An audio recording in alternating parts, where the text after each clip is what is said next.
I'm Ken. I'm Block. And we're going for a gymkhana.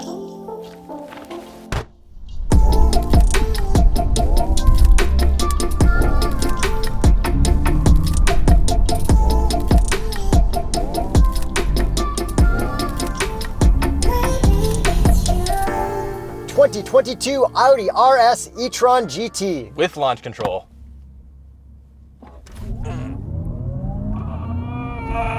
Okay. That's what I wanted instead of those hot hatchbacks. Yeah, this is crazy. Horsepower and torque. 590 horsepower, 612 pound-feet of torque, and 637 horsepower during launch control for 2.5 seconds from a 93.4 kilowatt hour battery pack and 2 electric motors. And this is pretty much the Sunfire and Cavalier of Taycans, right? Yes, the 90s reincarnation of those two of brands. the rebadge. Yes, this is the new thing. So this is a direct competitor with the Taycan Turbo, not the Taycan Turbo S. That's right, because they don't have an upper version of this. This is the most hardcore one they have for Audi. And there is a non-RS version of the e-tron as well, which would be more like the 4 or 4S Taycan. And then this would also compete with the Telsa Model S Plaid. Yes, which is all new and we haven't driven that. And that's about it for fast cars. For super fast electric sedan-ish things, yes. And then what does this start at? 179,000 Canadian. Damn, expensive. Yes, it is. And since this is an RS e-tron, it's so fast. It feels exactly as fast as the Taycan Turbo, though. It really does. We would have to drive them like back to back to back to back, and then our necks wouldn't be able to take it. I think if you drag race this against the Turbo and Turbo S, and everyone's batteries were full, that's when you fully know the differences. But I feel like they're so small. Unless you're Ken Block, who is now apparently all Audi. Shout out Ken Block, I guess. The heck with Ford. I guess, you know what? That's probably what he was waiting for that after that Edge Sport commercial. Well, you know why he switched. The Edge ST. No, it's because he drove the Mach-E and he was like, nah. Yeah, He's yeah, like, yeah. I gotta go e-tron. So let's see if this feels any different through Cliche Corner, and I'm gonna send it in dynamic mode, and my God, this thing is just rips so hard. Like, doesn't really feel much different from what I recall the Taycan. Like, feels maybe a touch more understeery, maybe a touch, but not really that much of a difference. Yeah, I feel like the characteristics between electric cars doesn't really change that much, and every car is going to kind of be the same in the future. Yeah, the only thing I feel like maybe feels a little bit lighter in this is the steering. That's about it. And the suspension. The suspension's actually really good, just like it was on the Taycan. This is adaptive air suspension. It is so comfortable, just like every other Audi, basically. Would you feel better with an Audi steering wheel in your hand or a Porsche steering wheel in your hand? Because, like, kind of like that Porsche steering wheel. I do really like that, but I'm really comfortable with this as well. I don't know, man. Should we talk about maybe some of the changes that make this better than a Taycan? Yeah, starting with the looks, for me. Yeah, you like this more than a Taycan? I think this just looks better than a Taycan. I think a Taycan looks cooler and stands out more, but I think this looks better. I think it's a little too subtle for my liking, but it does have some nice styling. It's a typical gray Audi, so, you know, it kind of looks like an RS7 kind of thing. Not very creative on the color choice, but if we look at the front end, our whole front end is blacked out. But in other trims, you can get that in like a gray, so it sticks out like I noticed. like a big ugly mouth or something. Yeah, and then the wheels also changed, like the base model stuff. And like the Taycan, it does have a frunk. Yep, again, not very big. You can store your charging cable in there, basically. That's about it. And I really like these headlights because I feel like they have this kind of like alligator eye thing that I haven't recalled on other Audis. Yeah, it definitely looks good, but I do like the Porsche X mode kind of headlights more. Yeah, this front end to me is way more aggressive. From the side view, we've got really, really cool body lines, and we're so good at filming in the sun that we got all the body lines to pop fantastically for you, so you're welcome. And that is one of my favorite angles. That's where this thing kind of looks like an older Audi. I know Ken Block's all about that stuff because he loves his Quattros and everything like that. This does have like the really squared off shoulders that the Taycan has like rounded. Yeah, it looks very good. The body lines are really good. The whole shape of it is good. And the wheels! The wheels I like the most. Yeah. Because especially while they're rolling, then they just have a really cool look to them. And they look like non-aerodynamic wheels, even though they are aerodynamic wheels. Right, so these are really good aero wheels, and the Taycan had really cool wheels as well. I'm actually not sure which ones I prefer more. I think these look very, very stunning, whereas the Taycans look very like different. It's just with their brands. Yes, exactly. Like they nailed each other's wheels. And what would be the Continental recommended tire? Well, actually, I want everybody to go to continentaltire.com/TheStraightPipes to check out what is recommended for your car, because Winter is coming up. I want everybody on winter tires. Yes, everyone in the southern states, you're gonna leave your comments so you don't use winter tires, but everyone else, please use winter tires. Check the recommended Continental tire. We love the Viking Contact 7s. Definitely do that so that we don't have to go around you in the winter and you become a hazard. I saw a statistic that more Americans live above Toronto than Canadians in total. Oh, wow. Think about that. That's pretty crazy. Toronto's pretty low into the States. There's like Maine and stuff. Yeah, okay. So they're getting snow. Wow, there you go. And just to talk about these brakes really quickly, they're not carbon ceramics. You can still get carbon ceramics optionally, but these are carbide brakes, which I don't think we've ever driven with. I haven't really noticed a difference. They're still really good, but and not as crazy punchy, like in terms of the initial brake pedal feel. And then this car, just like the Taycan, doesn't have crazy brake regen or anything. Like, go full brake regen. Oh, I have paddles for that, Yuri. Like, it's pretty much nothing. Yeah. And that's fine. They kind of design it to be like that. Yeah, which is cool that we do have paddles to do that. It's just not much of a difference. They don't do anything. Not at all like the MX-30. Yes, the Mazda. Yeah.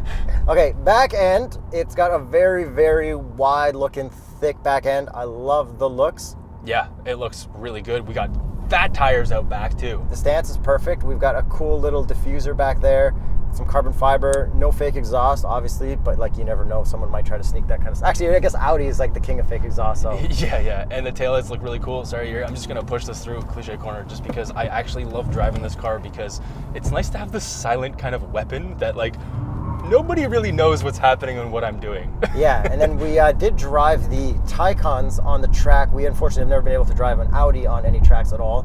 But remember, if you don't have high performance tires, it feels so weird. Actually, we actually don't know what it's like with high performance. No, but from talking to other people that have driven on the high performance tire version, like we did not have the same experience as they did. Well, if you're going to the track, do not use non-high performance tires. Yes, extreme contact force would be highly recommended. I've got them on my Fiat Abarth. I got them on my Fiesta ST. Fiesta.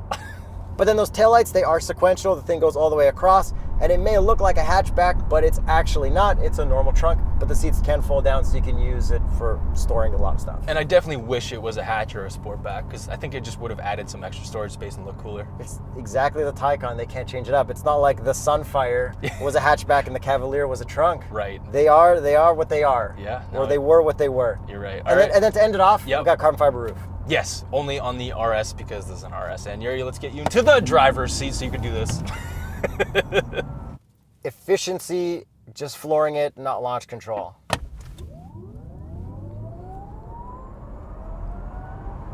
Well, then it picks up. Yeah, but it's not crazy off the start. But give me a real one. Dynamic mode. Okay, let's get some 0 to 60 going here. Ooh, that sound. So in the launch control that doesn't actually show launch, we see a little bit more stuff show up at the top of the power gauge. Okay.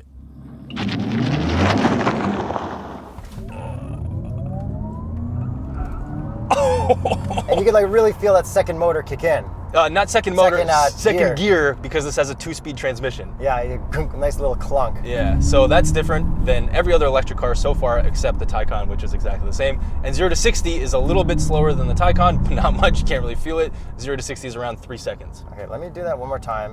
Okay. Listen to or mind the gap from when I take my foot off the brake. Okay. I feel like there's a bit of it, right? Ready?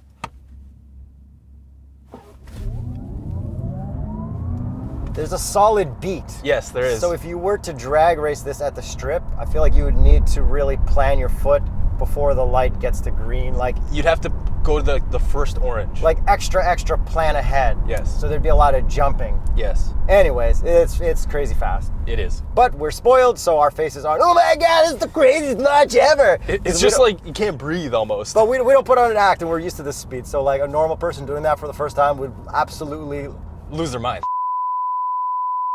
And so let's talk about some electric stuff. The range, which is rated for 373 kilometers, but when we first got into this, it was definitely showing higher than that. Yeah, it kind of does that. I think that's a totally good amount, and I don't have any range anxiety with this at all. And then you can get the fast charging, but if you looked at our Taycan rear-wheel drive video, which I think in pink looks way better than this, and I loved seeing that in my driveway compared to this, there's a lot of charging infrastructure problem in Canada that will not get solved anytime soon. Everyone's been bugging, nothing's been changing. We're a little bit screwed up here. Yeah, because you get 2 years of free Electrify Canada charging here. I think it's 3 with Electrify America in the States, but our infrastructure here with Electrify Canada is very minimal. Yeah, just... Anyways, not to rehash that, just watch that video.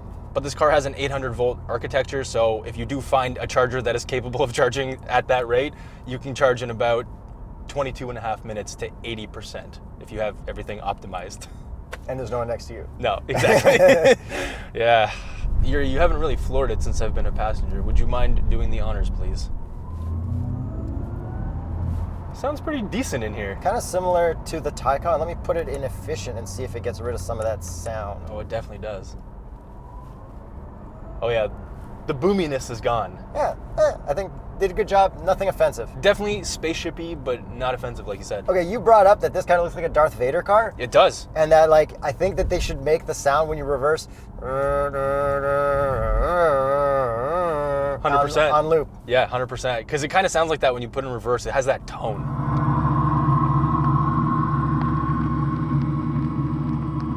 Okay, Star Wars trivia for you. Oh, What no. is Darth Vader's real name? Oh man, it's not Anakin, is it? Is it? Wait, was it him? Oh man, is it Anakin? Anakin what?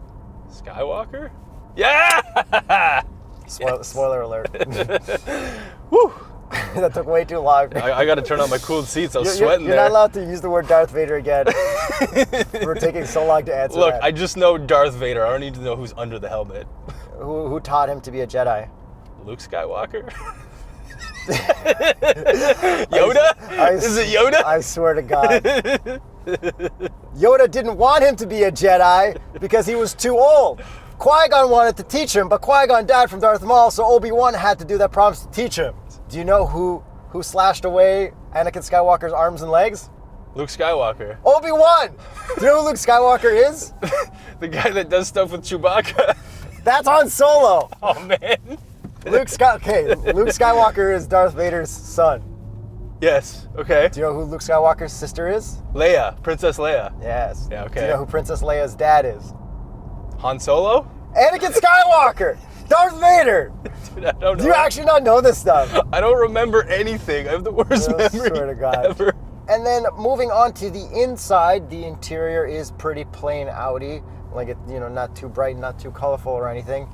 But what you'll notice is that it's the same infotainment as pretty much all Audis, but even better because they got rid of the touch for temperature and added more hard buttons. This is the best interior infotainment that Audi makes right now. Yeah, it's perfect, and they are doing the opposite of what every other manufacturer is doing. They're putting out an electric car and they're adding the dumbest touch buttons, the dumbest screens, and the wackiest stuff. And this is Porsche included because they made it so that your vents are only available through your touch screen. This you can actually control with your hands. Audi absolutely nailed the interior design of an electric car because the electric-y stuff sucks, and this is perfect. Everyone's trying to do everything differently. Audi just made it all the same and actually better. Yeah. Great job, Audi. Audi, You guys killed it. you guys did a great job. But you do have a lot of gloss black, which is an Audi thing, and This is it's kind of unfortunate. $200,000 car. Yeah, bro. I know. Still. You know what? I figured out the whole piano black thing for rich people. Okay. So you don't like it because it gets scratched up and stuff, right? Yes. But what they want to do is show people, be like, look at my piano black. It's not scratched because I paid for it to be immaculate at all times. That's a flex, dude. I don't know, That is man. a flex for rich people. They're like, look how perfect my piano black is. Okay. You know how hard it is to maintain this? So every rich person, please leave a comment if you own a piano black car. Is what Yuri just said true? For sure. Hey, I'm asking. I'm not a rich person. I'm just asking the rich people. But I think that's because us poors have a hard time. Well, not poors, but like us normies have a hard time. Yeah. And we have a lot of carbon fiber, which again is a rich people thing, and I love it. It's matte. It looks great. You can rest your finger to use the infotainment. And then we've got a electric-y style shifter, but it's not the worst. You just move this thing up or down. But this P button above it that's black is actually your park assist button, where that e-brake button is actually your putting it in park button. Yeah, it's very confusing at first. Okay, no volume knob, no tuning knob. This is where they kind of screwed up because we've got this like Apple iPod style spinning thing, and Young people aren't even gonna understand that reference. I kind of hate this. Yeah. Give me a volume knob, tuning knob, but like not the worst thing they could have done. No. And then we've got this slot right next to that I could put my phone in, but your iPhone 12 Pro Plus Max. is a little too max, whatever it is. Yeah. I don't honestly. The iPhone I'm stuff. a boomer when it comes. I remember one video I said Xbox 360 One X Plus, and people were like, that's not even a thing. I'm like, look, I'm a boomer now. Yeah. Anyways, it does not fit my phone. We do have a wireless charger in here. My phone does fit, but it's very difficult to get in there. But yo, this car is built in today's day. Like, I know. build your cars so that they could fit the newest iPhones, not Androids, because nobody cares about that stuff. But like, make it. Well, it's true though. You're gonna make 50% of our audience really angry. You don't have an Android anymore. I had one. I don't Yeah. hate Android phones. Well, then go buy one. Get rid of your iPhone. I didn't say I. Oh, yeah, okay, I said whatever. I don't hate them. Anyways, this has wireless Apple CarPlay, wireless Android. All works pretty well. Yeah. Then we have got cup holders. We've got a small cup of coffee, and it does fit. The grips are pretty tight. Let's check the visors. 3, 2, 1. Probably just like a Taycan. But it didn't fly off like the A7. Yes. Okay, infotainment, like we said earlier, good. You can hold to have your Apple CarPlay show up on the left. And your 360 camera, reverse camera, it's a little bit warpy, just like a Taycan. It's not really that good, but you do have a 360 camera or 3D camera that spins all the way around. But I don't want to use that because I don't want to like curb my imaginary 3D wheels. Like, just give me the cameras. But then you can see that as well if you click the highlight. But the 360 camera takes a little longer to load, and Jacob knows at my place, I'm parking next to a curb, so having that thing to check is a little stressful. Yeah, he's got these like very rigid curbs that I recommend him getting rid of at his house. I'll get there one day. First, I got to do waterproofing and stuff. And then our gauge cluster, we do have this new electric-y style gauge, which is pretty cool. It's like a circle in the middle and a charge up and down. And you can customize it through the infotainment. We've got the performance gauge that you're talking about. Nothing offensive. No, it's great. That's the best part. And in terms of drive modes, we've got our drive select physical button, which is great. So we do have a couple of drive modes: efficiency, comfort, dynamic, and individual. And I found that efficiency actually lowers the car the most, which makes sense because you can't actually lower it to that level by pressing the air suspension button otherwise. Yeah, I feel like people are going to get bored of just like constantly ripping it in this. Yeah, efficiency is great. And then as for seat comfort, not super soft, but also not super stiff. Like, I think this is probably softer than a Porsche would be. Yeah, these are great seats though. Like, I have no issues with them. They're well bolstered as well. And backseat room, same as the Porsche, where I got enough room back there, but Jacob doesn't really. No, my head hits. And into cliche corner in dynamic. And use this four-wheel steering. It is noticeable, especially in parking lots. Yeah, for U-turns it's more noticeable. I'm not going to give it like 1,000,000% through here. No. But this does feel noticeably a little heavier through here than the rear-wheel drive Taycan did. Yeah, that makes sense. But there's so much power that you can kind of overcome anything with it, really. And we do have 50-50 weight distribution, and it does really feel like that, other than the understeer at full power on exit. So I feel like it's pretty much everything with the Audi RS e-tron GT. Yes. Time to get to the price. This one starts, as we said earlier, Wait, first, if you want to get a new Audi, top right corner, tsp.truecar.com. discounter price offers. This one is $194,535. A lot of money, but it only competes with the Plaid and the Turbo Taycan, so like kind of makes sense, kind of has to be there. And a Taycan Turbo is actually slightly cheaper, but you would have to get a bunch of options on it because you can't just get a standard one. So to end it quickly, this or an R8? Ooh, I'd go R8. Just the sounds, man. For now. Well, no, actually, I don't really care for the R8. Yeah. I'll go for this. Okay. See you later, guys. Get those winter tires. Yes, definitely get winter tires.